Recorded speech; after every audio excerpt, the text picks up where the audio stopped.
Israel dan Iran berselisih pendapat soal dampak serangan udara yang dilakukan Israel Defense Force atau IDF ke pabrik rudal Teheran pada Sabtu 26 Oktober 2024 lalu. Dikutip dari Times of Israel, pejabat Israel menyebut pihaknya berhasil menghancurkan 4 sistem pertahanan udara S-300 Iran. Satu dihancurkan dalam serangan April, sementara 3 lainnya pada Oktober kemarin. The Wall Street Journal juga melaporkan bahwa seluruh baterai S-300 Iran kini telah dinonaktifkan. Kondisi ini membuat Iran rentan terhadap potensi serangan udara pada masa mendatang. Selain menghancurkan sistem pertahanan udara S-300 yang merupakan bikinan Rusia, Israel juga menghancurkan pertahanan udara di sekitar fasilitas energi utama Iran. Dalam sebuah pidato pada Minggu 27 Oktober 2024, PM Israel Benyamin Netanyahu mengklaim serangan itu sangat merugikan Iran, sekaligus membuat Israel mampu mencapai tujuannya. בשעות הבוקר המוקדמות של יום שבת קיימנו את הבטחתנו. חיל האוויר תקף ברחבי איראן. פגענו קשות ביכולת ההגנה של איראן וביכולתה לייצר טילים שמכוונים כלפינו. כל זה בא אחרי שבחודשים האחרונים פעלנו באופן שיטתי, על פי תוכנית סדורה, לקצץ את זרועות התמנון של איראן, חיזבאללה וחמאס. שלשום פגענו בראש התמנון, המשטר האיראני. Tak cuma menyasar pertahanan udara, Israel juga menyerang fasilitas produksi drone dan rudal jarak jauh utama Teheran. Berbagai citra satelit yang dianalisis oleh BBC Verify menunjukkan kerusakan signifikan di beberapa situs milik pasukan militer Iran. Serangan Israel menghantam sedikitnya 20 lokasi yang diduga berkaitan dengan produksi rudal, pertahanan udara, dan program nuklir. Misalnya kompleks militer Parsin.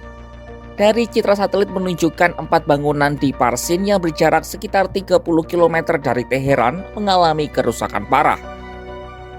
Lokasi ini diyakini menjadi pusat pengembangan dan produksi senjata, termasuk roket yang digunakan Iran dalam serangan lintas batas. Lalu pangkalan militer Kojir yang terletak sekitar 20 km barat laut Parsin juga dilaporkan mengalami kerusakan. Lokasi ini diketahui sebagai pusat infrastruktur terkait rudal balistik Iran. 2 bangunan di lokasi ini mengalami kerusakan parah. Ketiga situs militer Sahrut yang berjarak sekitar 350 km dari Teheran merupakan pusat produksi komponen rudal jarak jauh dan dekat dengan pusat luar angkasa Sahrut yang dikelola oleh Korps Garda Revolusi Iran. Disinilah peluncuran satelit militer Iran pada tahun 2020 lalu. Keempat, lokasi radar Nakchir. Serangan udara Israel juga menargetkan sistem pertahanan radar di Shah Nakchir dekat provinsi Ilam yang menunjukkan kerusakan pada instalasi radar. Kondisi ini diyakini menghambat kemampuan Iran untuk mengulangi serangan rudal ke Israel di sisa tahun ini. Sebab Iran butuh waktu untuk memulihkan kemampuan rudal balistiknya paling tidak selama 1 tahun. Panglima Militer Israel Herzi Halevi turut mengancam Iran untuk tidak membalas Selasa 29 Oktober 2024.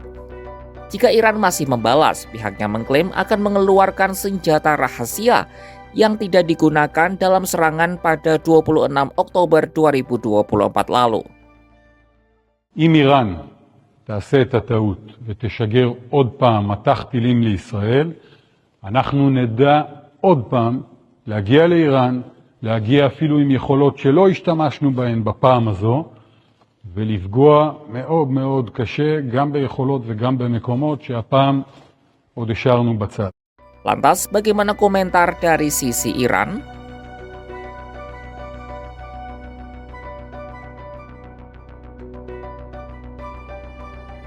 Menteri Pertahanan Iran Aziz Nasirzadeh mengklaim tidak ada gangguan dalam produksi rudalnya setelah Israel mengatakan serangannya terhadap Iran menghantam fasilitas produksi rudal Rabu 30 Oktober 2024. Media Iran juga melaporkan kerusakan yang terjadi bersifat terbatas. Menurut laporan IRIN, pangkalan militer di Provinsi Teheran, Khuzestan, dan Ilam menjadi target serangan pada Sabtu 26 Oktober 2024 tersebut.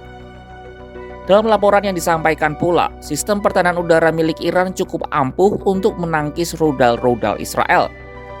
Meskipun ledakan terdengar di ibu kota Iran, namun kerusakan yang ditimbulkan masih terbatas.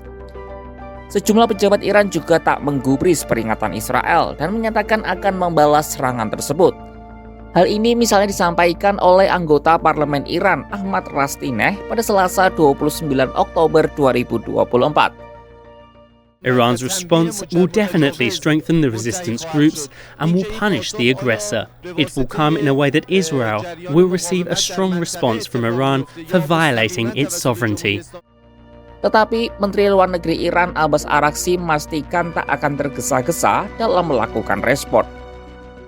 حق قانونی خود برای پاسخ مقتضی به این تجاوز آشکار را کاملا محفوظ دانسته و رژیم اسرائیل عواقب اشتباه محاسباتی خیش در مورد قدرت، توانمندی و اراده جمهوری اسلامی ایران را در خواهد یافت.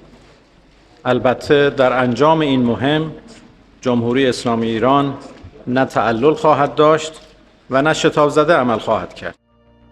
Israel dan Iran tak cuma saling serang dengan rudal, tapi juga cyber lewat pernyataan dari para pejabat mereka. Israel mengklaim sukses menghancurkan sistem pertahanan dan pabrik rudal Iran. Hal ini didukung oleh bukti satelit yang mengindikasikan adanya kerusakan di sejumlah pangkalan militer Iran.